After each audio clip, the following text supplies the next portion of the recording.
Hello, welcome to Frontend Developer in 6 months.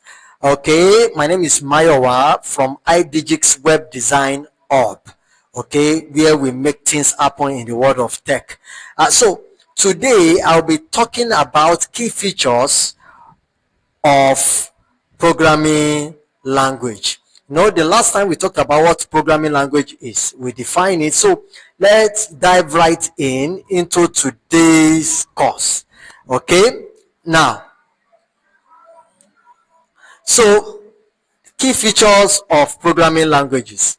We have what we call syntax. Now, syntax represents the set of rules defining how code should be written and formatted.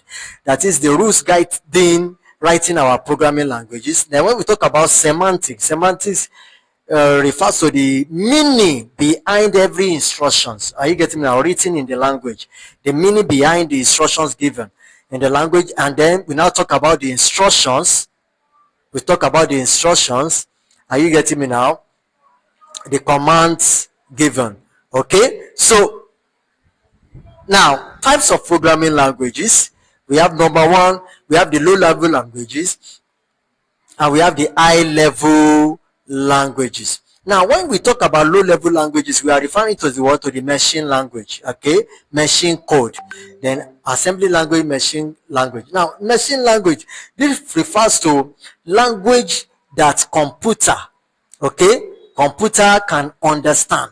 Okay, when you are talking about machine language, it refers to what? Language that computer's language is machine language.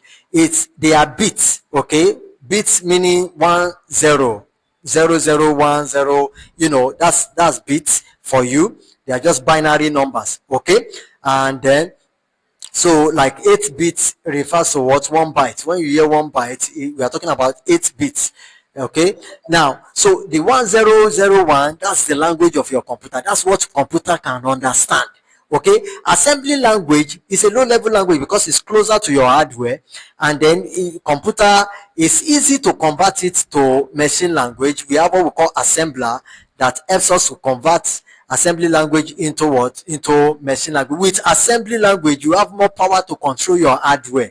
Okay, you can do many things. You have higher control over your hardware than when you are using an high-level language. Okay, so that's assembly language. So assembly language needs to be converted to the language a machine language can understand. It's like you speaking to a Yoruba man a Yoruba man that cannot understand English, an African man that cannot understand English, using English to communicate with the man. You need an interpreter, somebody that understands English and also understand the man's language, so that when he takes your own language, he understands it. That's decoding. Are you getting me now? And then interpret it to the other person. So there is an assembler that converts assembly language, which computer doesn't understand like that. You convert assembly language into machine language, a language computer can understand.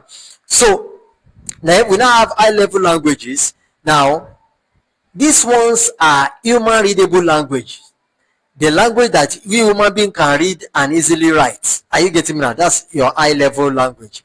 Okay, example is your Python and JavaScript. Now we also have markup and query languages. Now these markup and query languages, they are not strictly programming language, but used for structuring and querying, like your SQL, which is structural query language, then HTML, which is hypertext markup language. Okay, so I want to believe we have an understanding of what that is. So I'm going to pause here. Before I pause, let me just also tell us that your computer does not understand all this high-level language. This high-level language needs to be converted to machine language. Are you getting me now? Take for instance your C# language. Something must convert C# language to machine language, to a language that computer can understand. And there's a program that does this, which we call compiler. Are you getting me now? So compiler, like your JavaScript uses interpreter. Are you getting me now? So interpreter, they convert the language, the code line by line. Are you getting me now? Why compiler have to compile everything, compile everything, then before running it. But interpreter, they